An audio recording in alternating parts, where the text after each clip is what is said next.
Your view of God will determine your view of life, or your view of life will determine your view of God. If God is your reference point, then you will be able to make sense of that which has no sense. If your circumstances are your reference point, then you will neither be able to make sense of life or God, because you have an inverted view. The second most important truth you could ever learn as a Christian is what I want to speak to you about. I say the second because the first thing that you need to learn is salvation by faith in Christ. Becoming a Christian is the first thing. Nothing can preempt that as the first understanding. To understand and respond to the gospel is of first importance. Paul says that in 1 Corinthians 15, of first importance, I declare to you the death and resurrection of Jesus Christ. But second to that is your understanding of the sovereignty of God. If you do not understand the sovereignty of God, then you will not be able to make sense of life. Most of us have lived long enough to know that life throws curveballs. Life is full of the unexpected. Life is full of pain and problems. Life is bittersweet, sometimes bitter, sometimes sweet, sometimes both. Your view of, and therefore response to, the sovereignty of God will determine your ability to cope with the confusion of life. Let's make sure we're on the same page. Let me define for you what I mean by the sovereignty of God. I'm simply saying that God is the absolute ruler and controller over all of his creation. Sovereignty simply means to rule over, to reign over, to be in control over. To say that God is sovereign, which speaks of his kingship, his kingly role, is to say that there is nothing that happens over which he is not in control. That control is either manifested either by direct causation, he makes it happen, or by consciously allowing it to happen. He either controls it, he says, that's what I want to happen, so it happens, or he says, that's not what I want to happen, but I'm going to let it happen because I'm going to use it for what I want to happen. You cannot have a sovereign God and have luck.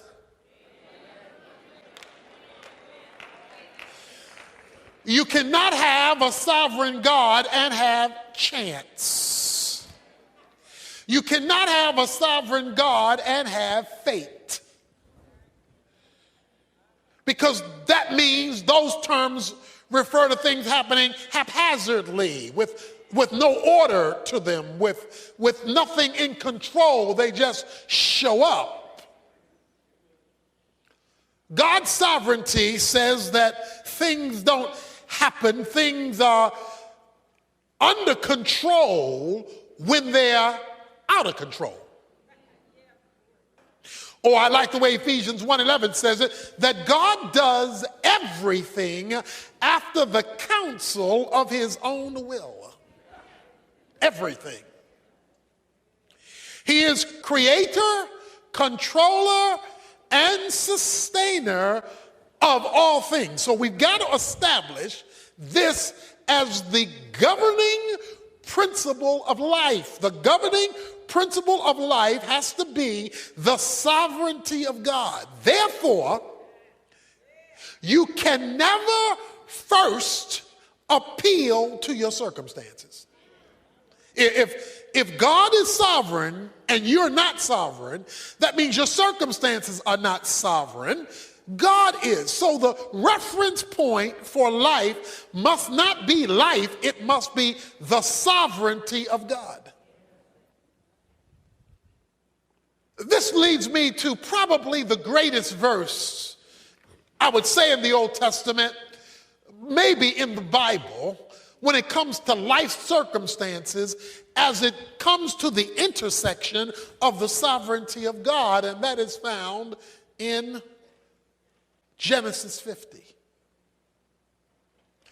It comes at the end of a saga of a young man's life that we have spoken of often. His name is Joseph. Joseph has been sold into slavery by his brothers who were jealous of him. Joseph, having been sold into slavery, winds up working for a man named Potiphar, because the slave owners took him to Egypt. They sold him as a slave to Potiphar, where Joseph climbed the ladder of success and became Potiphar's administrative assistant, managing all of his household affairs. While managing his household affairs, Potiphar's wife sought to seduce him, and he refused. In her anger over his refusal, she cries rape, making Potiphar, of course, furious that this man who he had entrusted over all of his affairs would seek to rape his wife, which was not true. And Potiphar gets Joseph thrown in jail. So he's sold into slavery for no just cause. Now he's in jail for no just cause. While in jail, there are two men who are in jail with him. One man is sentenced to death. One man is set free. Joseph says to the man who's set free, "Remember me to Pharaoh." Remind him I'm still here. The man who he talks to forgets. He's free. He's not remembering nobody else. And now he is now forgotten. This is 12 to 13 years of events I just described for you. Every time it looked like he was going up, zoom, he went down. You talk about it's not fair. Joseph could say, this is not fair. Pharaoh has a dream he can't interpret, that he doesn't understand. And I'm covering a number of chapters in the book of Genesis, a story that is riveting. He comes to a place where he has this dream he can't interpret, and then the man in jail remembers. There was this dude in prison who was good at this stuff. He could interpret dreams. And since nobody can tell you what this dream meant, maybe you ought to call on him. I think his name was Joseph. Joseph is summoned up to Pharaoh. Pharaoh tells him the dream. And Joseph says, this is the interpretation. There will be 7 years plenty. There will be 7 years famine. In order to get ready for the 7 years famine, you're going to have to store from the 7 years plenty. Pharaoh was so awed by Joseph's ability to interpret dreams. He took him from the outhouse to the White House. Joseph, in one day, becomes the second in command in Egypt. Over 12 years of pain is overturned in one night.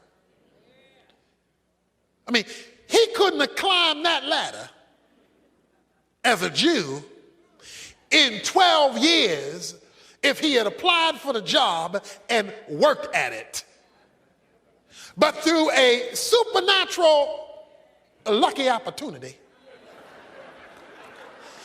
he is placed second in command in a foreign land that are not his people.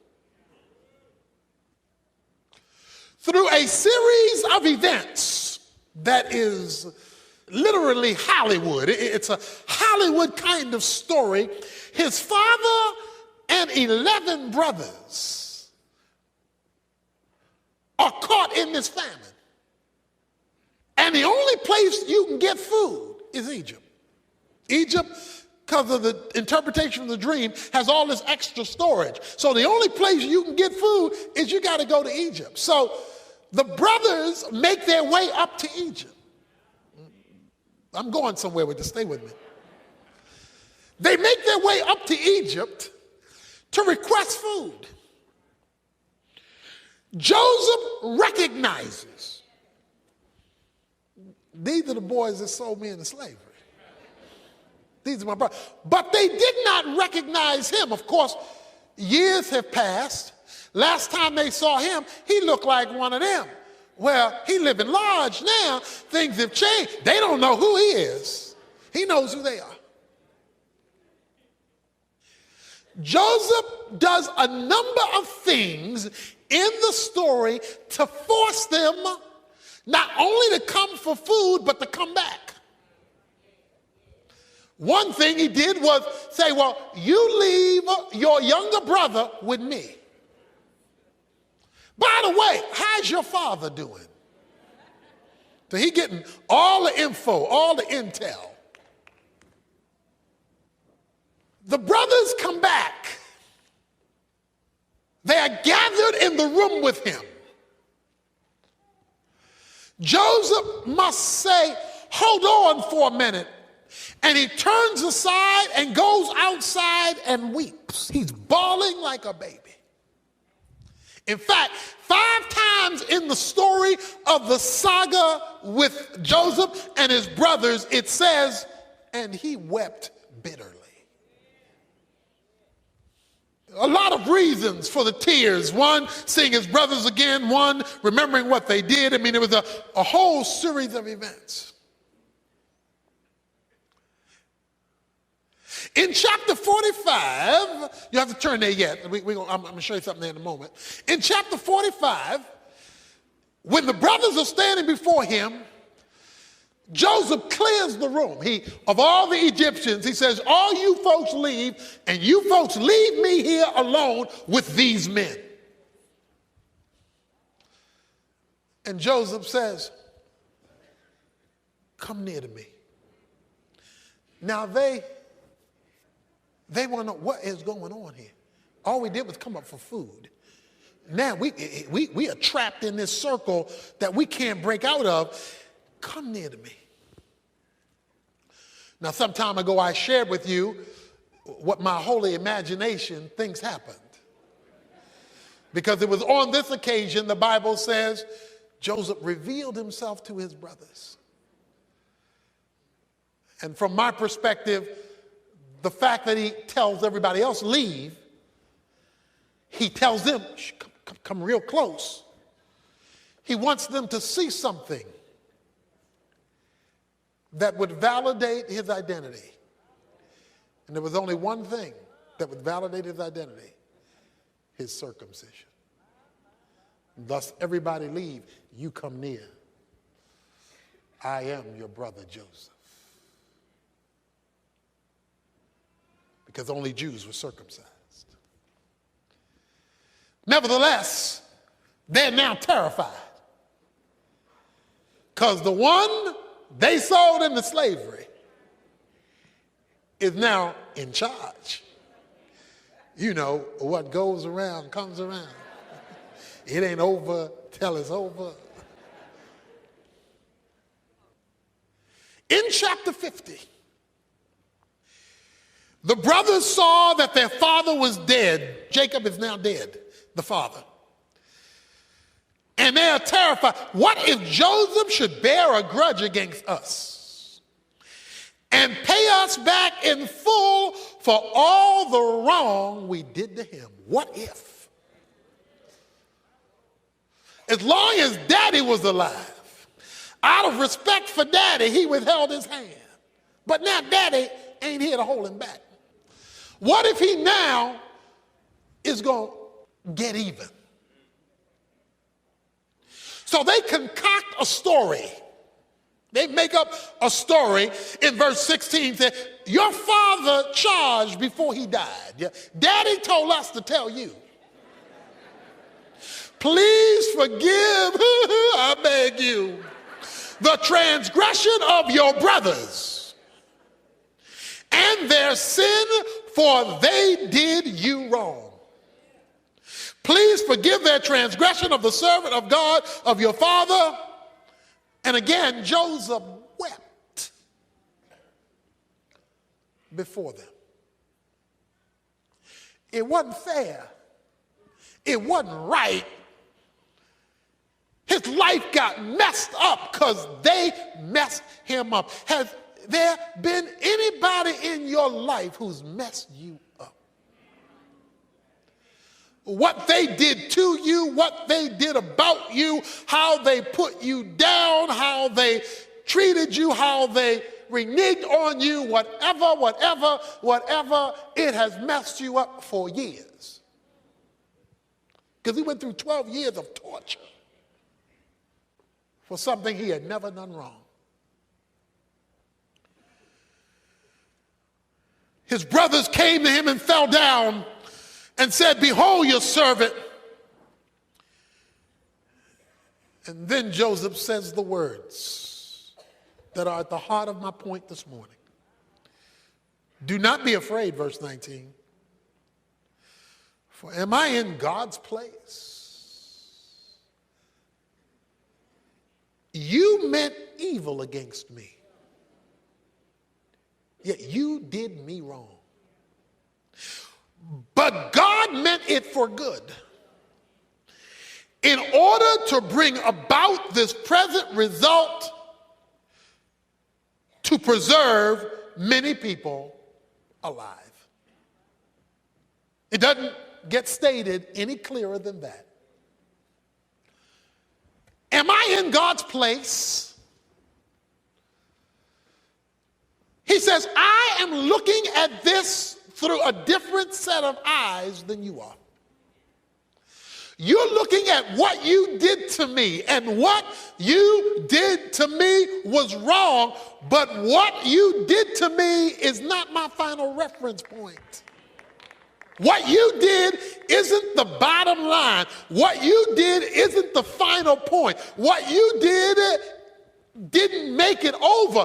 He says, you meant it for good. You did me wrong, but you meant it for evil. You did me wrong, but God meant it for good, to bring about this present result. When life treats you wrong and you focus only on the wrong, then you're missing the point. When life treats you wrong, God is still in control. When it's not fair, it doesn't mean it's not God. When God allows people and things to do things to those who are committed to him, you can be assured that he's allowing bad things for a good reason. Let me say it another way. Anything that happens in your life, because God is sovereign, must pass through his fingers first. God has the power to stop it, reverse it, correct it, kill it.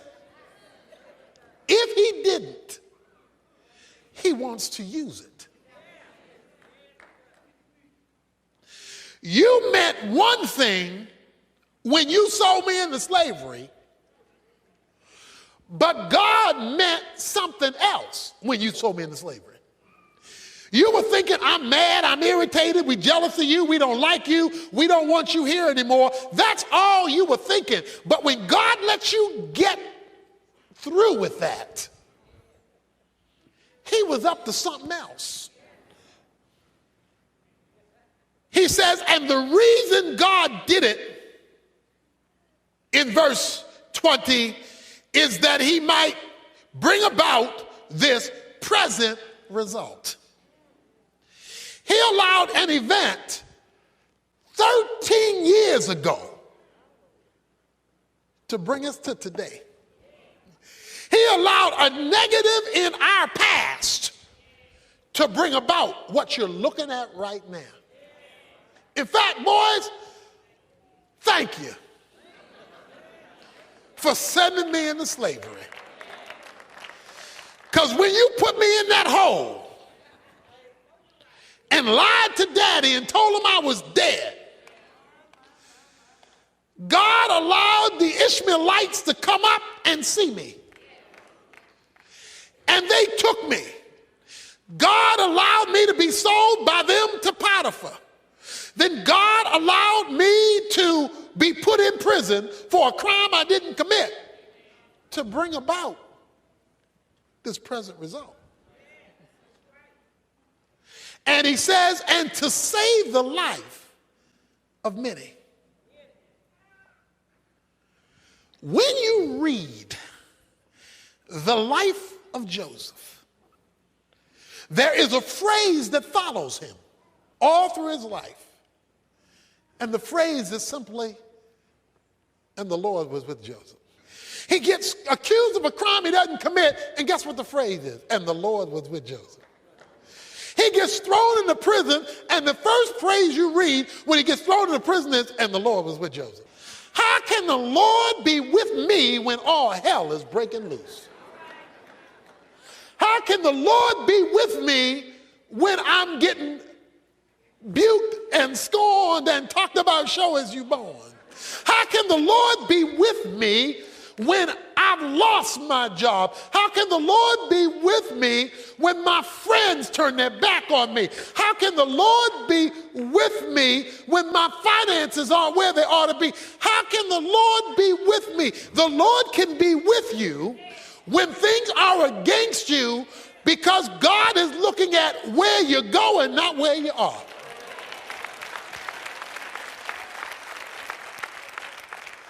You see, our problem is all we see is what we see.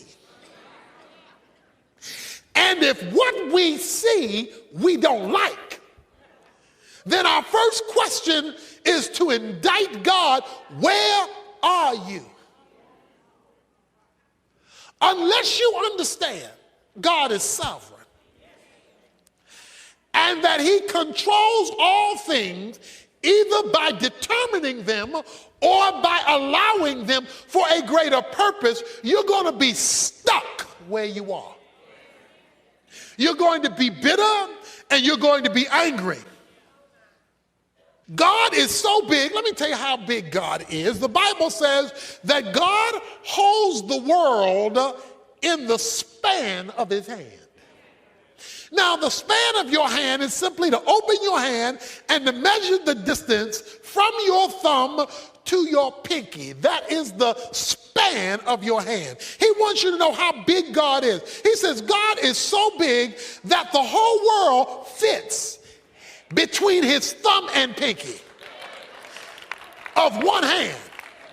Now, if the whole world fits between the thumb and pinky of God, he don't need his arm, he don't need to grab it, he don't need his feet to hold it up, he don't need all that. All he needs is one hand, and the whole world fits there.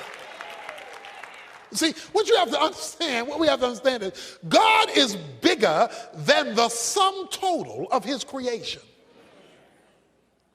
He is not part of the creation. He is bigger than the creation. However, he is involved in the detail. This same God who controls everything from the palm of one hand is the same God who doesn't miss a sparrow when it falls to the ground. So he is big enough to run everything and yet detailed enough to miss nothing. He did not miss what happened to you. But because Joseph had a view of God that transcended his circumstances, he could interpret his circumstances in the light of who God was. And God is so big that his plan can incorporate bad. He is so big, God can't do bad. God doesn't promote bad, but God can use bad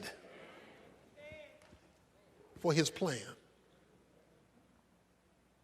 One of the proofs or tests of your spirituality is whether you see the hand of God when you're looking at the hand of man.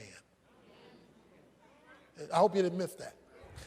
One of the tests of your spiritual progress is whether you see the hand of God when you're looking at the hand of man, especially when the hand of man is negative.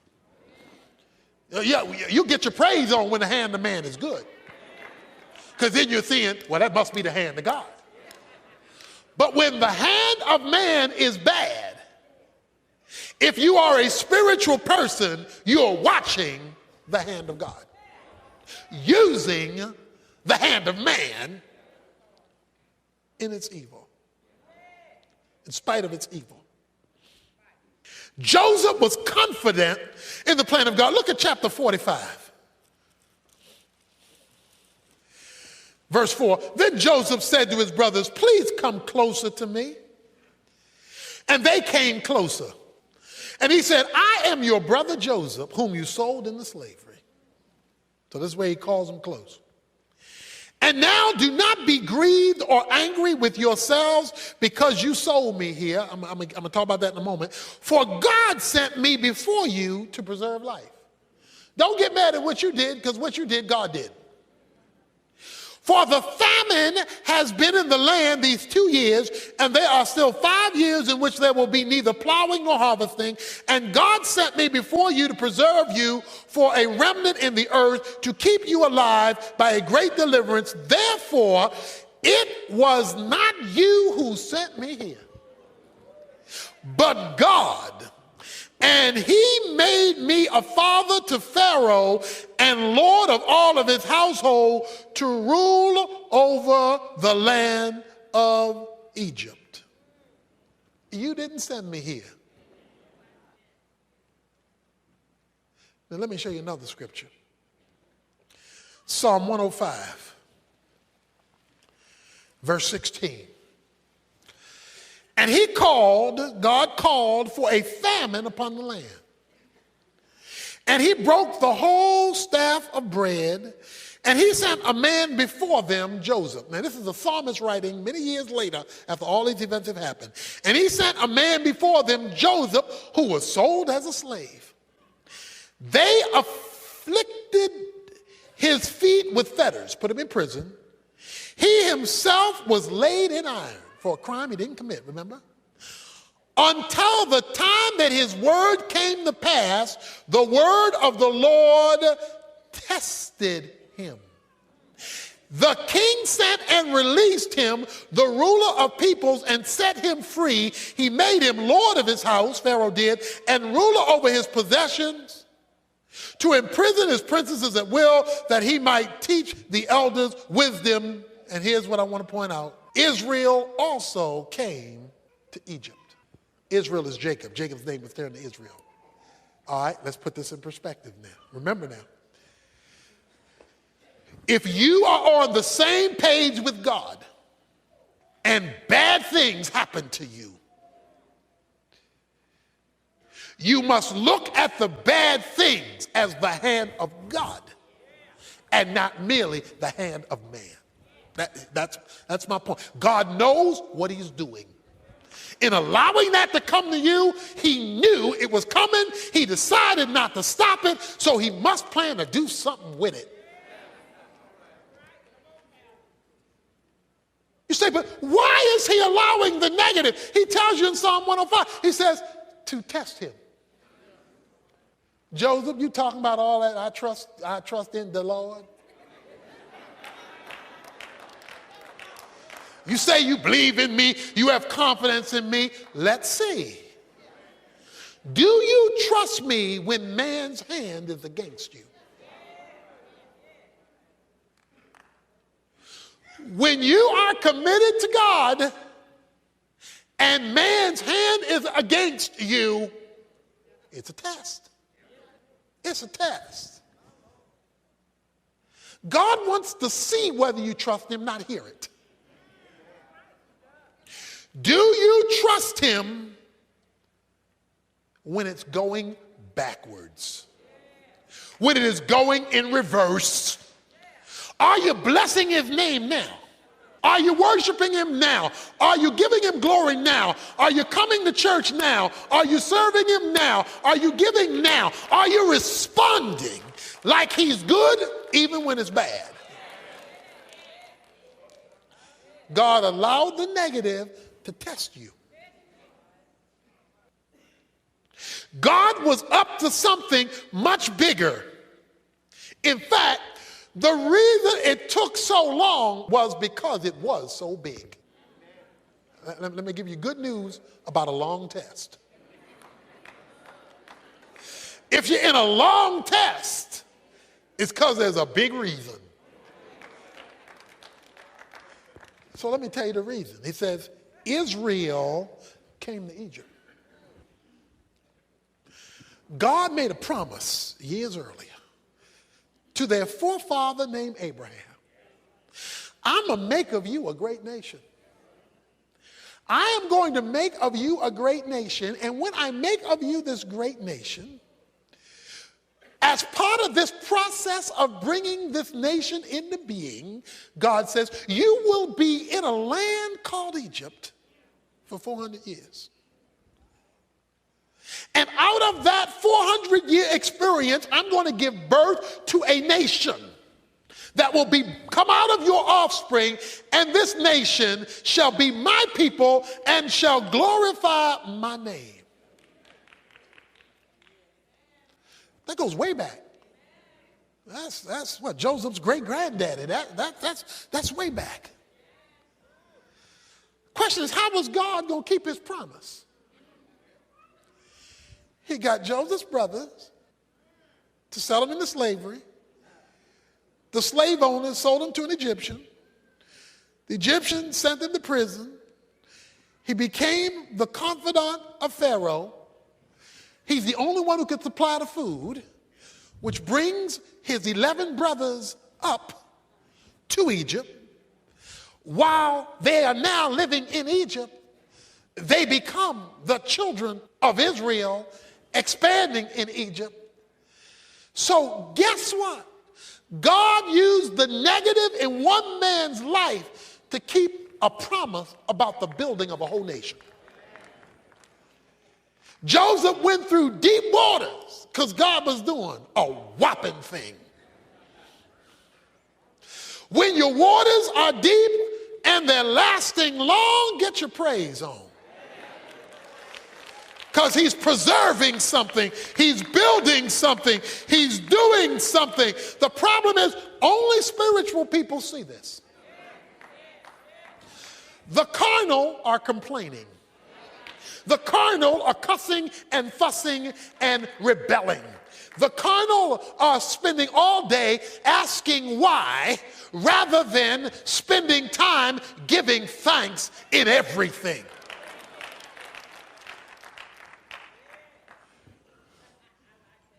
God is up to something. If his delay is one negative on top of another, and you're walking with him. See, Joseph was walking with God. And because he was walking with God, it was not wasted time. If you're not walking with God, you don't know what is going on, and you mad all the time. Verse 21 of chapter 50, so therefore do not be afraid. I will provide for you and your little ones, my nieces and nephews. So he comforted them and spoke kindly to them.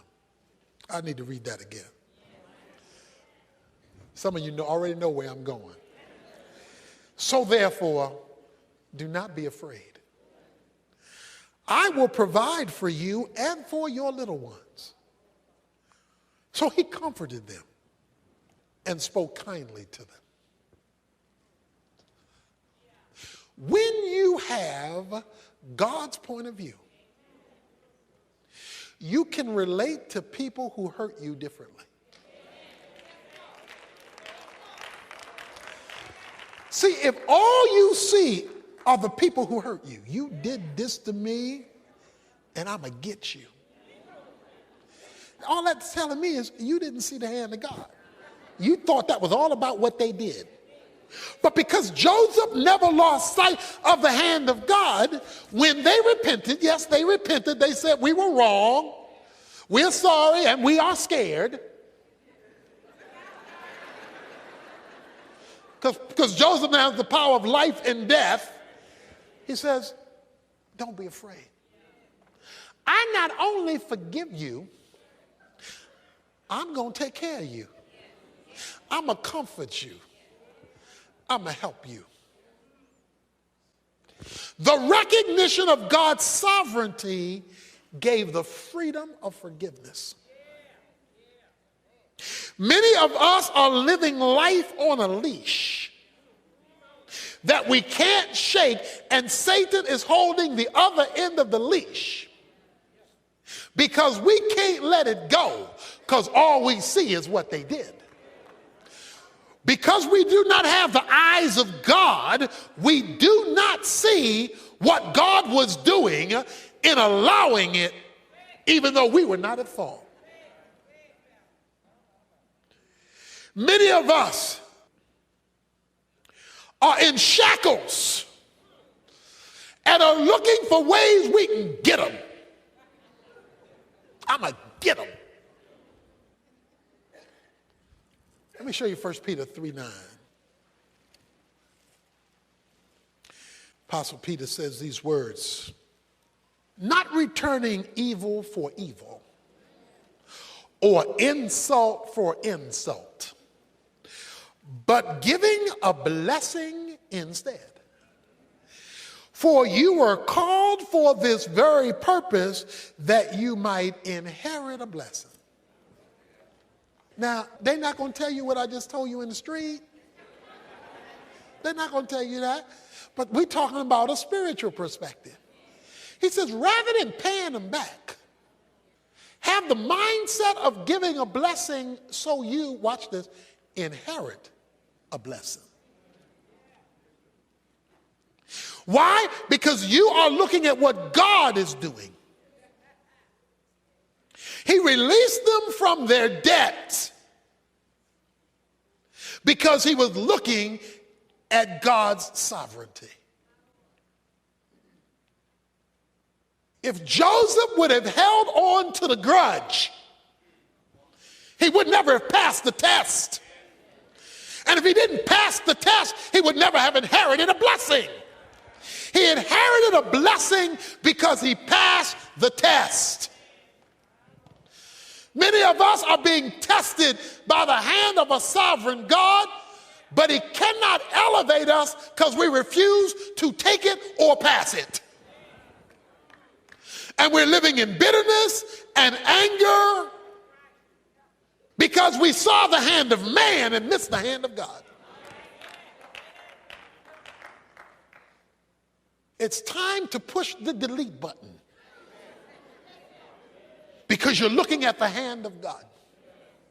It's time to set somebody else free so you can be set free. because you're looking at the hand of God. You're not stuck with the injustice because God is up to something. And he decided to use the injustice to get you where he wanted you to be.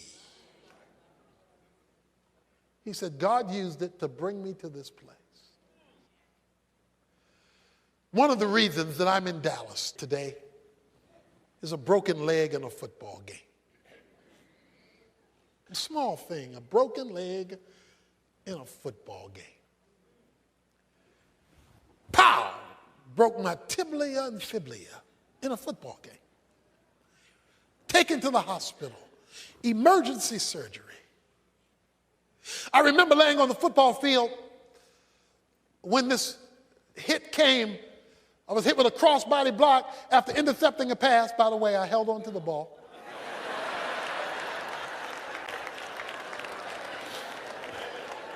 Just want to get that straight. I'm not a punk. I held on to the ball.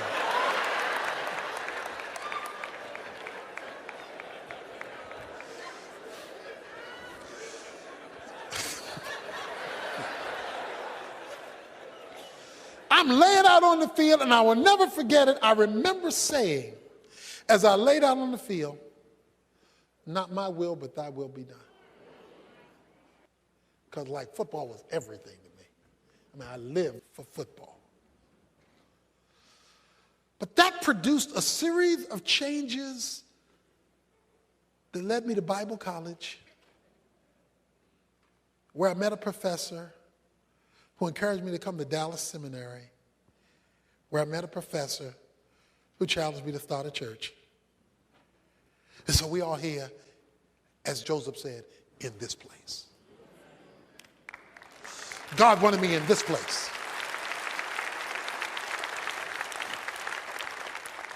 And it was inspired because something got broken. If God is allowing something in your life to pow, break, rather than simply going off on the one who hits you, ask, Lord, what is your will? What is your plan? What place are you taking me? When astronauts are learning to fly, they are put in a flight simulator where pilots are confronted with every kind of conceivable flight emergency. It is there in the simulator that they hone their responses and skills until they can successfully face them. They are given difficulties so that they can have the proper reaction when the real thing comes. The simulator really isn't the real thing. It just feels like it. They are preparing them in the test for when they get high, for when they're elevated, when they take off. God is allowing you in the simulator.